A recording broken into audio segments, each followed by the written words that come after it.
نبی پاک صلی اللہ تعالیٰ علیہ وآلہ وسلم نے 3 باتیں ارشاد فرمائیں۔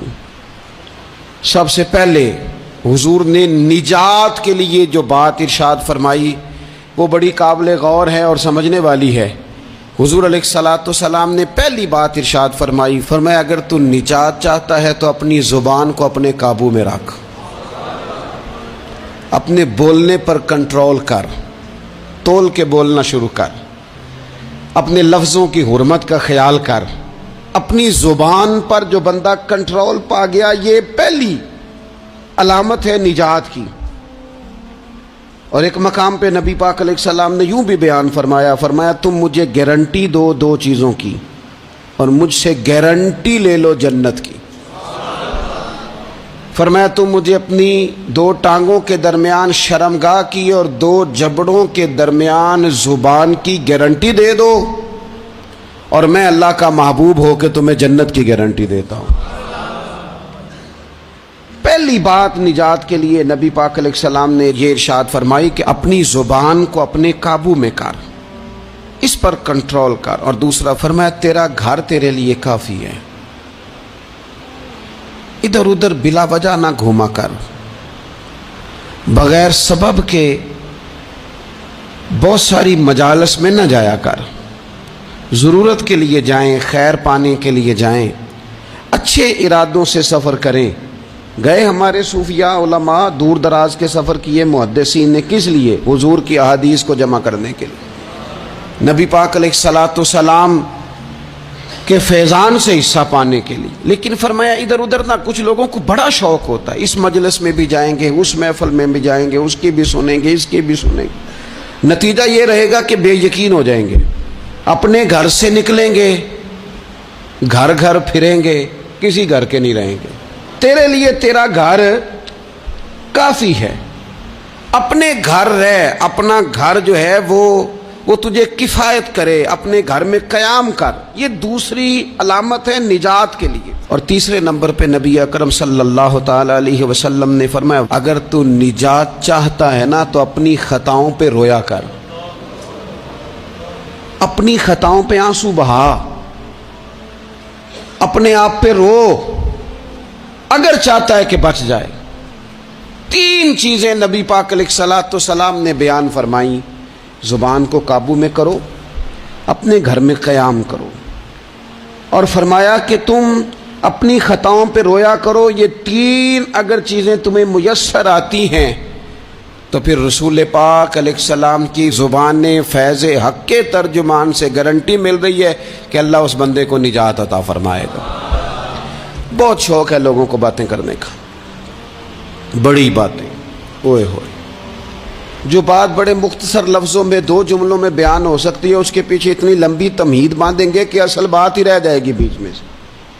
گفتگو، بات، بولنا، یعنی بات ہو رہی ہے، گفتگو ہو رہی ہے 2 لوگوں کے بیچ، اور کوئی دانا آدمی بات کر رہا ہے تو فٹافٹ مداخلت کریں گے اور جملہ پھینکیں گے، کہیں گے قطع کلامی معاف، اور اپنی بات شروع کر دیں گے۔ تو میں کئیوں کو روک کے کہتا ہوں کہ پہلے آپ پوچھ تو لیں ہم نے معاف کیا بھی ہے کہ نہیں۔ بہت باتیں کرتے ہیں بعض لوگ، بہت باتیں کرتے ہیں، اور دنیا میں جو زیادہ خطائیں ہوتی ہیں وہ زبان کی وجہ سے ہوتی ہیں۔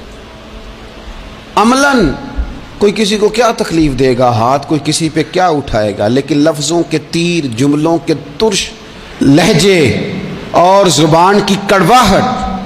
حضرت عثمان غنی رضی اللہ تعالیٰ عنہ فرمایا کرتے تھے کہ زبان تو روح کو گھائل کر جاتی ہے، بندے کو اندر سے توڑ کے رکھ دیتی ہے یہ زبان۔ بہت سارے لوگ تھے، انہوں نے بہت سارے جملے زندگی میں بولے، میں یقین سے کہتا ہوں کہ انہیں بھی پچھتاوا ہوا کہ یار مجھے یہ والا لفظ نہیں کہنا چاہیے تھا، لیکن کاش یہ بعد میں پچھتانے سے پہلے آپ سوچ لیتے۔ اور بہت سارے لوگ ایسے ہیں جو مجھے پتہ ہے جو وہ کہہ رہے ہیں وہ معافی ضمیر ان کا نہیں ہے، وہ ان کے خیالات نہیں ہوتے، لیکن وہ کہہ دیے انہوں نے، اور کہنے کے بعد اندازہ ہوا کہ یہ ہمیں کہنا نہیں چاہیے تھا۔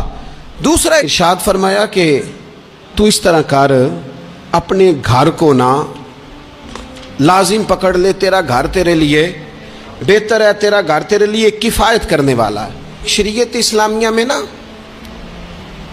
رہبانیت منع ہے، سارے حقوق چھوڑ کے بندہ گھر میں بیٹھ جائے, حجرے میں بیٹھ جائے, مرضی منع ہے.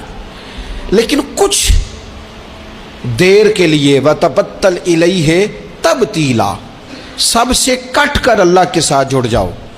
قرآن مجید نے کہا وہ کیا ہے کہ کچھ دیر کے لیے خلوت ضرور اختیار, جیسے آپ اعتکاف میں بیٹھے ہیں, سب سے کٹ کے اللہ کے گھر آ گئے, یہ کچھ دیر کے لیے یہ کام کرنے کا ضرور حکم دیا گیا ہے. آپ دیکھیے حضرت موسیٰ علیہ السلام, اسلام میں رہبانیت نہیں, سارے حقوق چھوڑ کے جانا نہیں, لیکن کچھ دیر کے لیے, تھوڑی دیر کے لیے. حضرت موسیٰ علیہ السلام 40 دن کے لیے گئے نا کوہ طور پہ, پھر اللہ نے تو رات عطا فرمائی. وَإِذْ وَعَدْنَا مُوسَىٰ 40 لَيْلَةً, ہم نے موسیٰ علیہ السلام سے 40 راتوں کا وعدہ لیا. نبی پاک علیہ السلام کتنے دن جا کے پہلے غار حرا میں بیٹھے, پھر اللہ تعالیٰ نے وحی عطا فرمائی. تو کچھ اپنے گھر میں وقت گزاریں, عبادت میں وقت گزاریں, اللہ کی یاد میں وقت گزاریں. سارا وقت گھومنے میں پھرنے میں ضائع نہ کر دیں. کچھ لوگ ایسے ہیں عبادت کے لیے بٹھاؤ تو تھکے ہوئے ہیں, اور ان سے کو کہیں جانا ہے تو وہ تیار بیٹھے ہیں. تو کچھ اوقات اپنے اس پر بھی لگائیں. اور تیسری بات جو ارشاد فرمائی گئی وہ یہ ہے کہ اپنی خطاؤں پہ رویا جائے. ہم نہ بڑا تبصرہ کرتے ہیں, بڑا رونا آتا ہے کسی کی مظلومیت پر, کسی کے دکھ پر, ملکی حالات پر, لوگوں پر, اچھی بات ہے, لیکن نجات کے لیے ضروری ہے کہ انسان اپنی خطاؤں پر بھی روئے.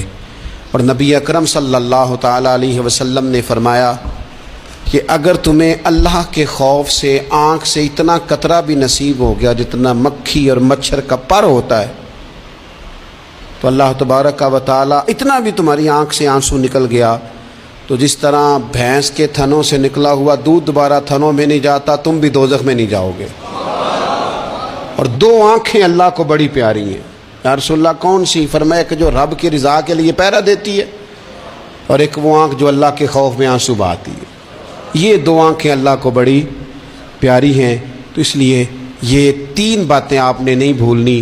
ایک تو یہ کہ اپنی زبان کی حفاظت کریں, ایک اپنے گھر میں, مسجد میں, اجرے میں کچھ دیر بیٹھ کے اللہ کو یاد کریں, اور کوشش کریں کہ بغیر وجہ کے گھر سے نہ.